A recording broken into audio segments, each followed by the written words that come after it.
Black Clock Audio Tales, edited by Daniel Spitzer.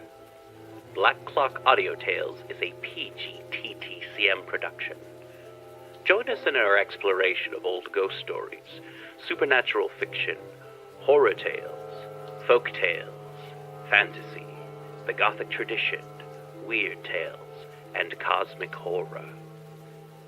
Look for the podcast Behind the Loose Brick on the north end of the Black Clock Tower, or wherever you find your podcasts. We suggest Podbean or Apple Podcasts. Help keep Black Clock Audio Tales running smoothly by donating $5 to $10 to paypal.me/pgttcm. The title track is The Chamber by Kevin MacLeod. Find us on the web at pgttcm.com and at Black Clock Audio on Instagram, Twitter, and the Facebook, and Black Clock Audio Tales on YouTube. Welcome to Black Clock Audio Tales.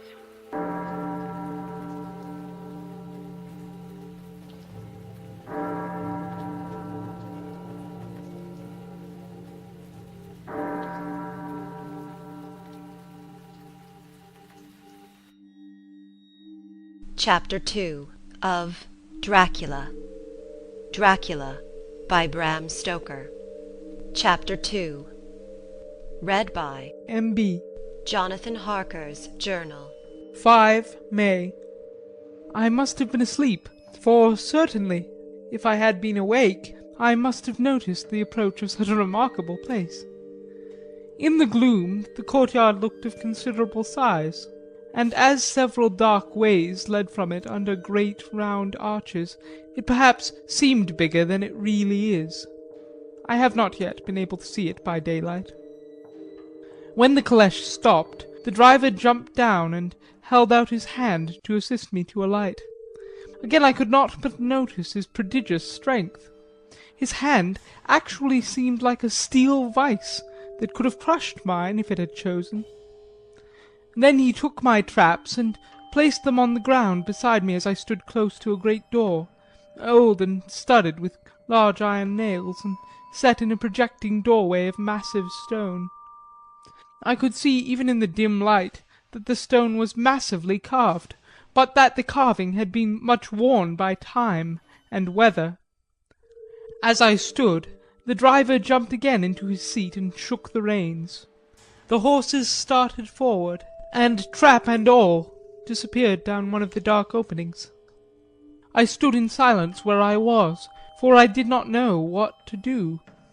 Of bell or knocker there was no sign. Through these frowning walls and dark window openings it was not likely that my voice could penetrate. The time I waited seemed endless, and I felt doubts and fears crowding upon me.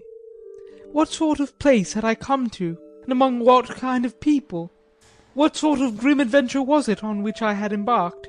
Was this a customary incident in the life of a solicitor's clerk sent out to explain the purchase of a London estate to a foreigner? Solicitor's clerk. Mina would not like that. Solicitor, for just before leaving London I got word that my examination was successful, and I am now a full-blown solicitor. I began to rub my eyes and pinch myself to see if I were awake. It all seemed like a horrible nightmare to me, and I expected that I should suddenly awake and find myself at home with the dawn struggling in through the windows, as I had now and again felt in the morning after a day of overwork. But my flesh answered the pinching test, and my eyes were not to be deceived. I was indeed awake, and among the Carpathians. All I could do now was to be patient, and to wait the coming of morning. Just as I had come to this conclusion, I heard a heavy step approaching behind the great door, and saw through the chinks a gleam of a coming light.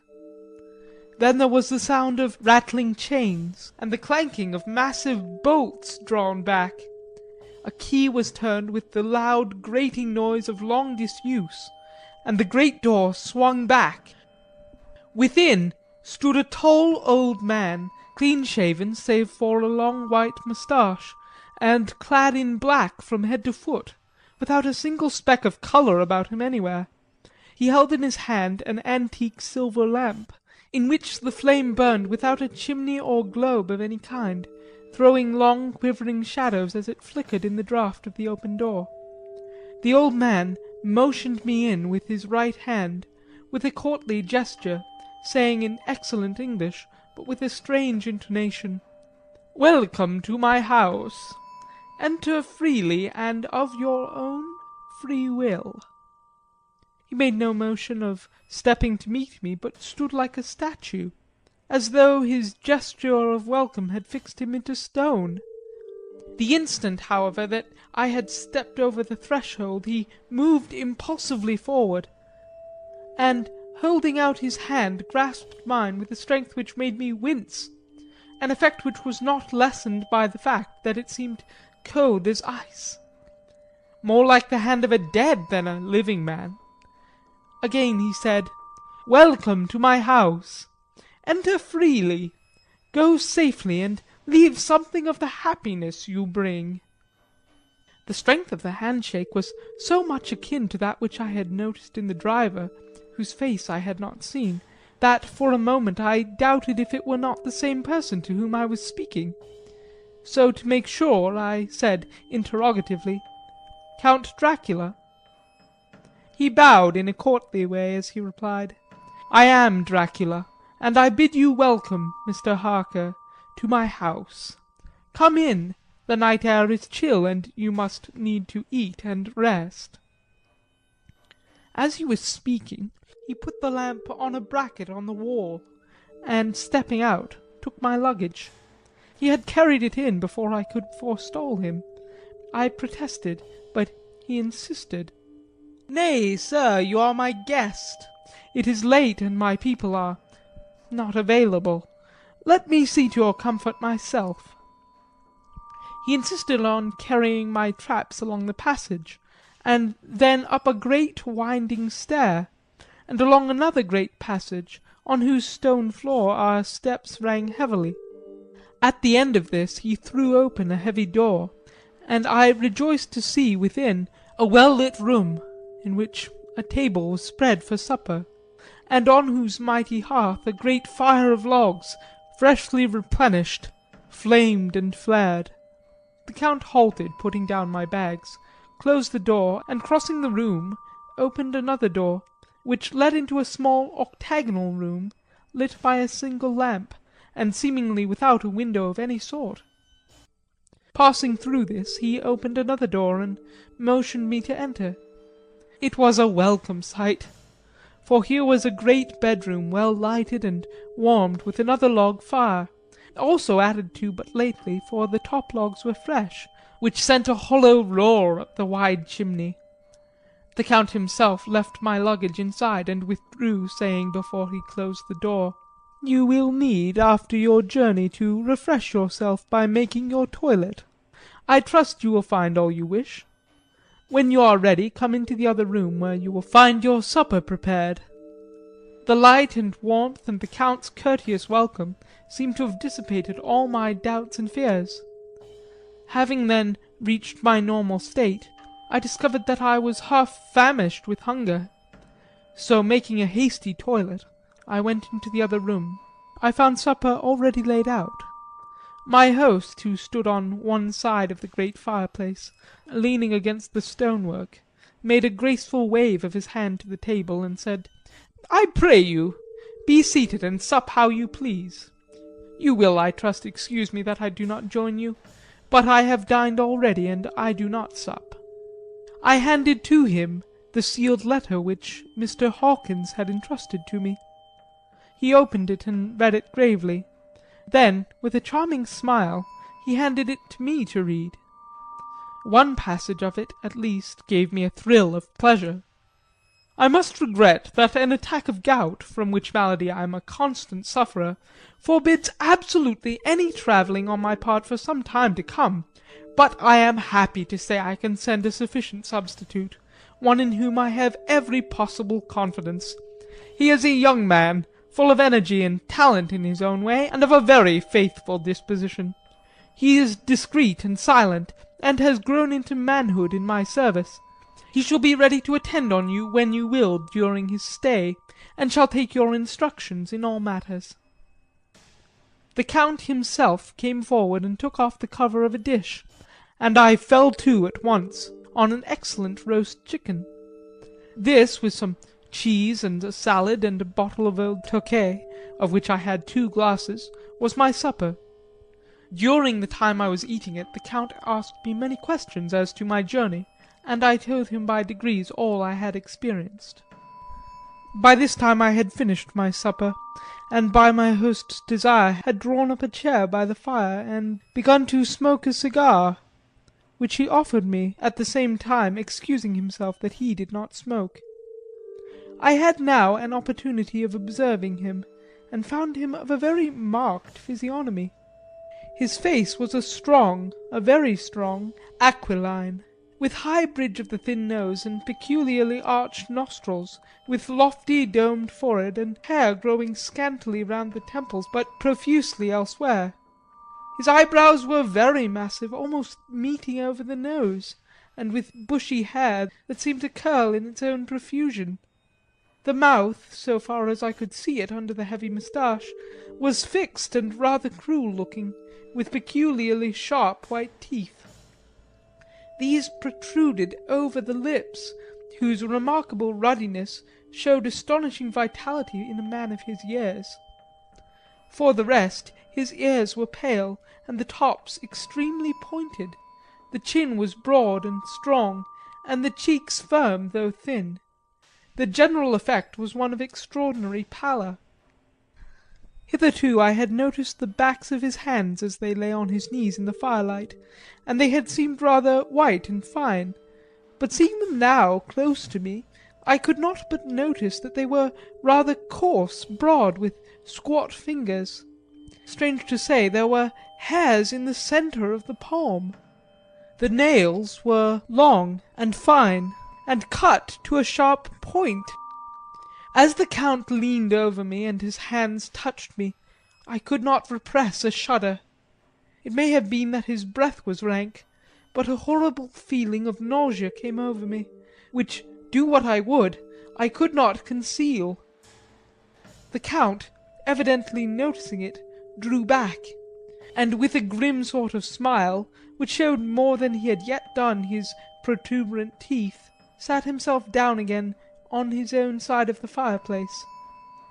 We were both silent for a while, and as I looked towards the window I saw the first dim streak of the coming dawn. There seemed a strange stillness over everything, but as I listened I heard as if from down below in the valley the howling of many wolves. The Count's eyes gleamed, and he said, "Listen to them, the children of the night. What music they make!"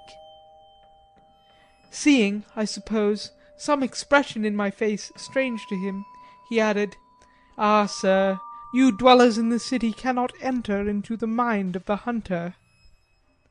Then he rose and said, "But you must be tired. Your bedroom is all ready, and tomorrow you shall sleep as late as you will. I have to be away till the afternoon. So sleep well and dream well." With a courteous bow he opened for me himself the door to the octagonal room, and I entered my bedroom. I am all in a sea of wonders. I doubt, I fear, I think strange things, which I dare not confess to my own soul. God keep me, if only for the sake of those dear to me. 7 May. It is again early morning, but I have rested and enjoyed the last 24 hours. I slept till late in the day, and awoke of my own accord. When I had dressed myself I went into the room where we had supped, and found a cold breakfast laid out, with coffee kept hot by the pot being placed on the hearth.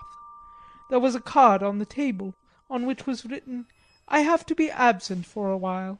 Do not wait for me. D." I set to and enjoyed a hearty meal. When I had done I looked for a bell so that I might let the servants know I had finished, but I could not find one. There are certainly odd deficiencies in the house, considering the extraordinary evidences of wealth which are round me. The table service is of gold, and so beautifully wrought that it must be of immense value. The curtains and upholstery of the chairs and sofas, and the hangings of my bed, are of the costliest and most beautiful fabrics, and must have been of fabulous value when they were made, for they are centuries old, though in excellent order. I saw something like them in Hampton Court, but they were worn and frayed and moth-eaten. But still in none of the rooms is there a mirror. There is not even a toilet glass on my table, and I had to get the little shaving glass from my bag before I could either shave or brush my hair. I have not yet seen a servant anywhere, or heard a sound near the castle, except the howling of wolves. Some time after I had finished my meal, I do not know whether to call it breakfast or dinner, for it was between 5 and 6 o'clock when I had it. I looked for something to read, for I did not like to go about the castle till I had asked the Count's permission. There was absolutely nothing in the room, book, newspaper, or even writing materials, so I opened another door in the room, and found a sort of library. The door opposite mine I tried, but found locked. In the library I found, to my great delight, a vast number of English books, whole shelves full of them, and bound volumes of magazines and newspapers. A table in the centre was littered with English magazines and newspapers, though none of them were of very recent date. The books were of the most varied kind: history, geography, politics, political economy, botany, geology, law, all relating to England, and English life and customs and manners. There were even such books of reference as the London Directory, the Red and Blue books, Whitaker's Almanac, the Army and Navy lists, and, it somehow gladdened my heart to see it, the Law List. Whilst I was looking at the books, the door opened, and the Count entered. He saluted me in a hearty way, and hoped that I had had a good night's rest. Then he went on. I am glad you found your way in here, for I am sure there is much that will interest you. These companions, and he laid his hand on some of the books, have been good friends to me, and for some years past, ever since I had the idea of going to London, have given me many, many hours of pleasure.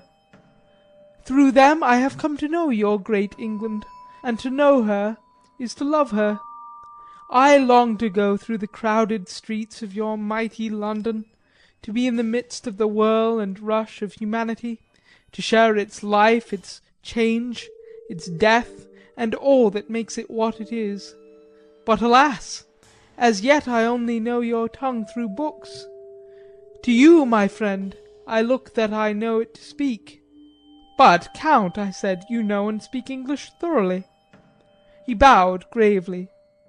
I thank you, my friend, for your all too flattering estimate, but yet I fear that I am but a little way on the road I would travel.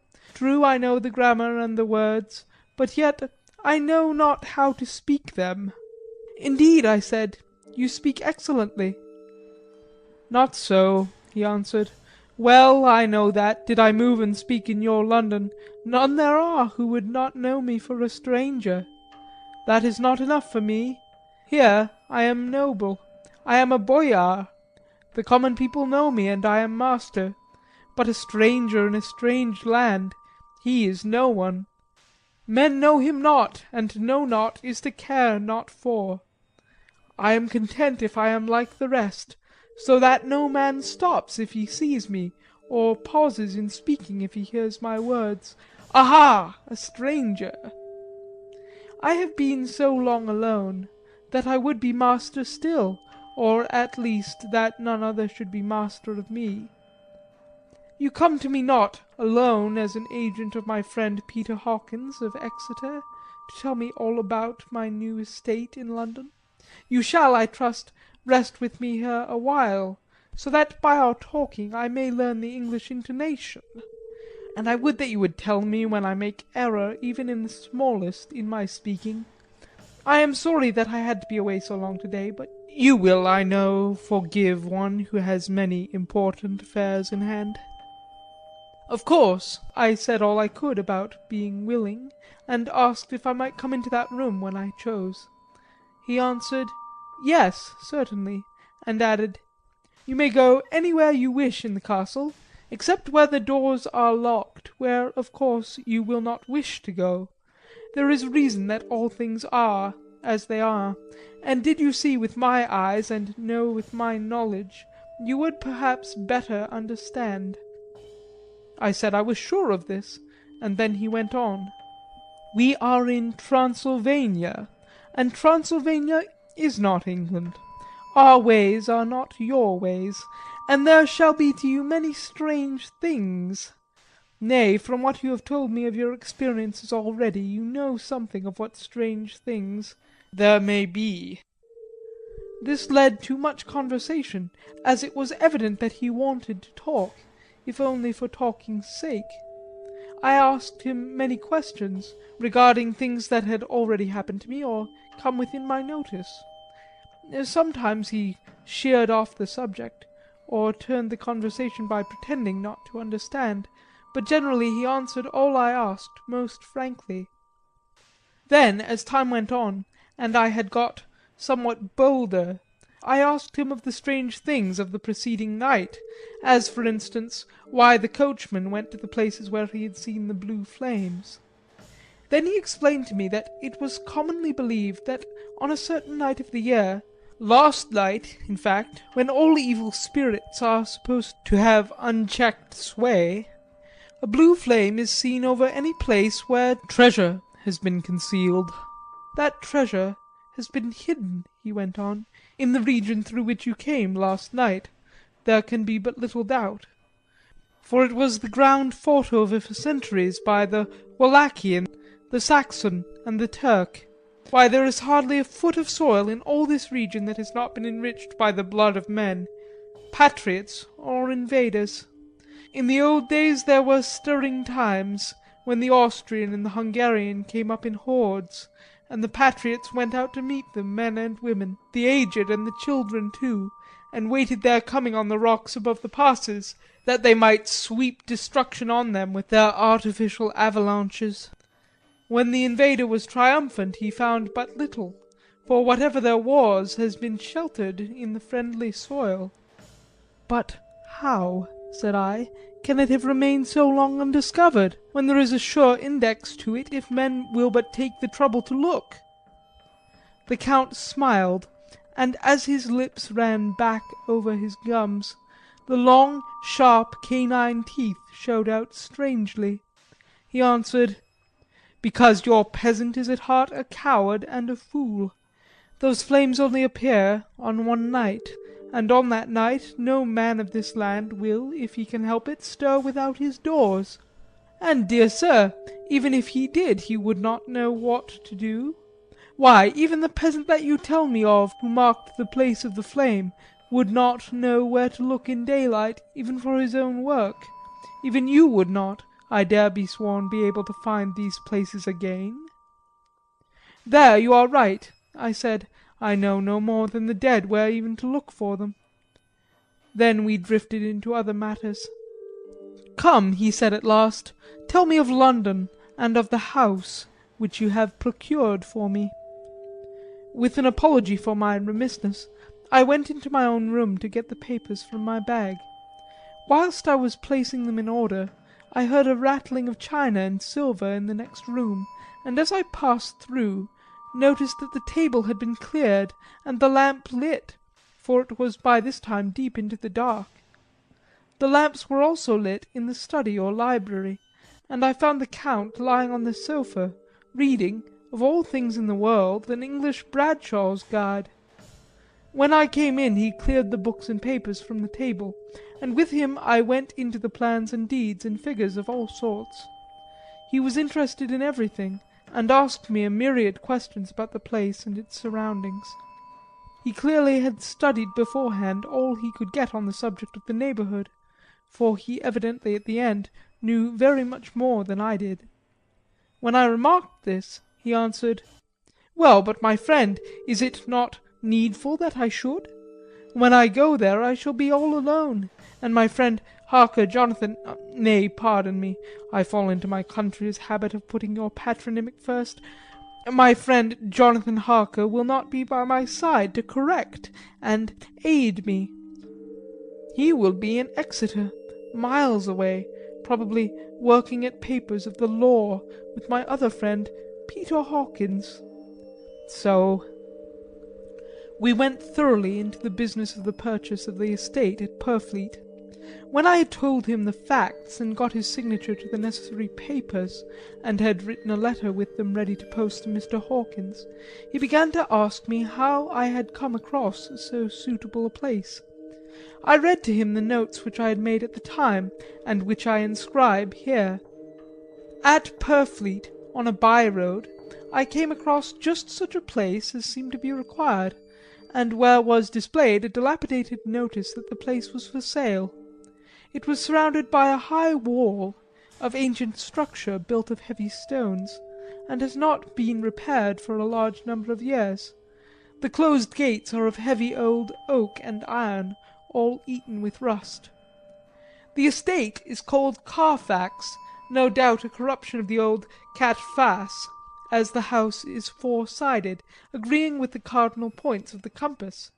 It contains in all some 20 acres, quite surrounded by the solid stone wall above mentioned. There are many trees on it, which make it in places gloomy, and there is a deep, dark-looking pond or small lake, evidently fed by some springs, as the water is clear and flows away in a fair-sized stream. The house is very large, and of all periods back, I should say, to medieval times, for one part is of stone immensely thick, with only a few windows high up, heavily barred with iron. It looks like part of a keep, and is close to an old chapel or church. I could not enter it, for I had not the key of the door leading to it from the house, but I have taken with my kodak views of it from various points. The house had been added to, but in a very straggling way, and I can only guess at the amount of ground it covers, which must be very great. There are but few houses at hand, one being a very large house, only recently added to, and formed into a private lunatic asylum. It is not, however, visible from the grounds. When I had finished, he said, "I am glad that it is old and big. I myself am of an old family, and to live in a new house would kill me. A house cannot be made habitable in a day, and after all, how few days go to make up a century. I rejoice also that there is a chapel of old times. We Transylvanian nobles love not to think that our bones may lie amongst the common dead. I seek not gaiety nor mirth, nor the bright voluptuousness of much sunshine and sparkling waters, which please the young and gay. I am no longer young, and my heart, through weary years of mourning over the dead, is not attuned to mirth. Moreover, the walls of my castle are broken. The shadows are many, and the wind breathes cold through the broken battlements and casements. I love the shade and the shadow, and would be alone with my thoughts when I may."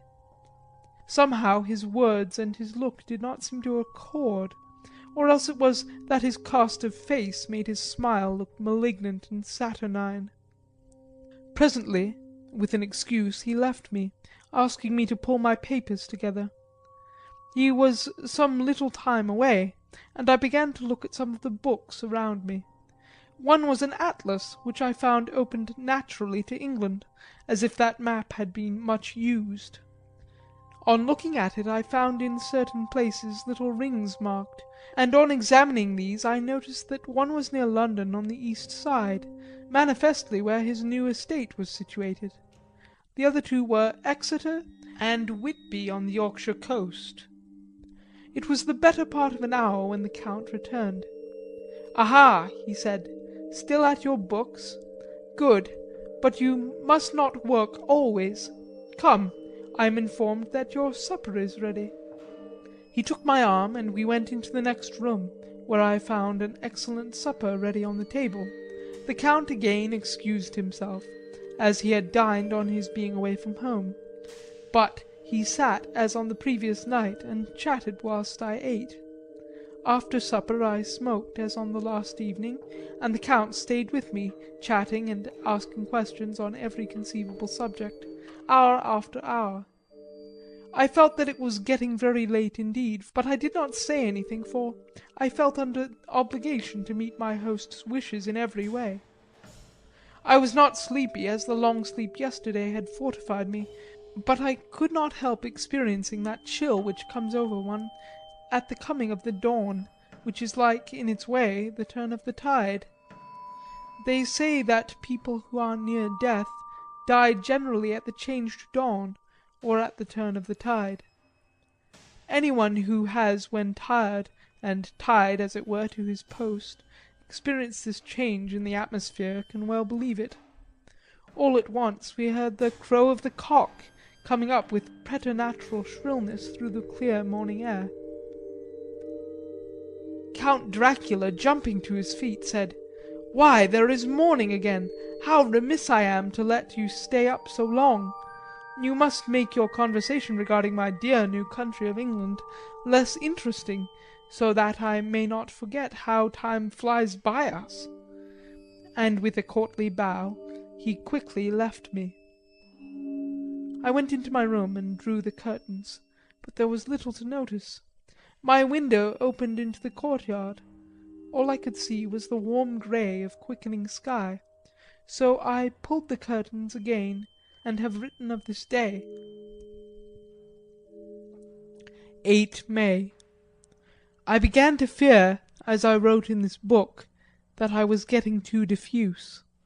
But now I am glad that I went into detail from the first, for there is something so strange about this place and all in it that I cannot but feel uneasy.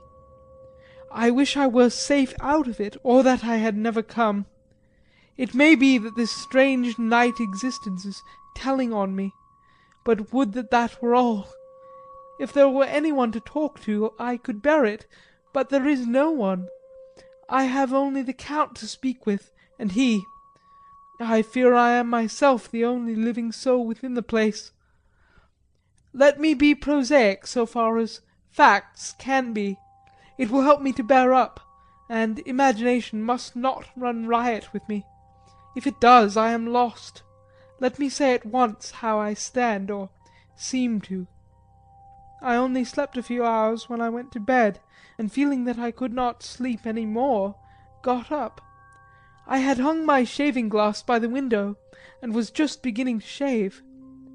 Suddenly I felt a hand on my shoulder, and heard the Count's voice saying to me, "Good morning." I started, for it amazed me that I had not seen him, since the reflection of the glass covered the whole room behind me. In starting I had cut myself slightly, but did not notice it at the moment. Having answered the Count's salutation, I turned to the glass again to see how I had been mistaken.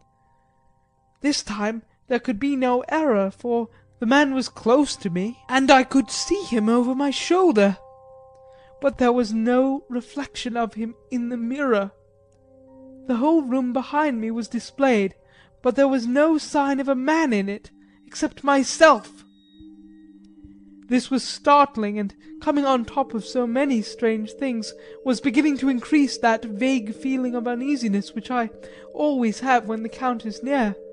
But at the instant I saw that the cut had bled a little, and the blood was trickling over my chin. I laid down the razor, turning as I did so half round, to look for some sticking plaster. When the Count saw my face, his eyes blazed with a sort of demoniac fury, and he suddenly made a grab at my throat. I drew away, and his hand touched the string of beads which held the crucifix. It made an instant change in him, for the fury passed so quickly that I could hardly believe it was ever there. "Take care," he said, "take care how you cut yourself. It is more dangerous than you think in this country." Then, Seizing the shaving glass, he went on, "And this is the wretched thing that has done the mischief. It is a foul bauble of man's vanity. Away with it!" And opening the window with one wrench of his terrible hand, he flung out the glass, which was shattered into 1,000 pieces on the stones of the courtyard far below. Then he withdrew without a word. It is very annoying, for I do not see how I am to shave unless in my watch case or the bottom of the shaving pot, which is fortunately of metal. When I went into the dining room, breakfast was prepared, but I could not find the Count anywhere, so I breakfasted alone. It is strange that as yet I have not seen the Count eat or drink. He must be a very peculiar man. After breakfast I did a little exploring in the castle. I went out on the stairs and found a room looking towards the south. The view was magnificent, and from where I stood there was every opportunity of seeing it. The castle is on the very edge of a terrific precipice. A stone falling from the window would fall 1,000 feet without touching anything. As far as the eye can reach is a sea of green tree-tops, with occasionally a deep rift where there is a chasm. Here and there are silver threads where the rivers wind in deep gorges through the forests. But I am not in heart to describe beauty, for when I had seen the view I explored further. Doors, doors, doors everywhere, and all locked and bolted. In no place save from the windows in the castle walls is there an available exit. The castle is a veritable prison, and I am a prisoner. End of Chapter 2.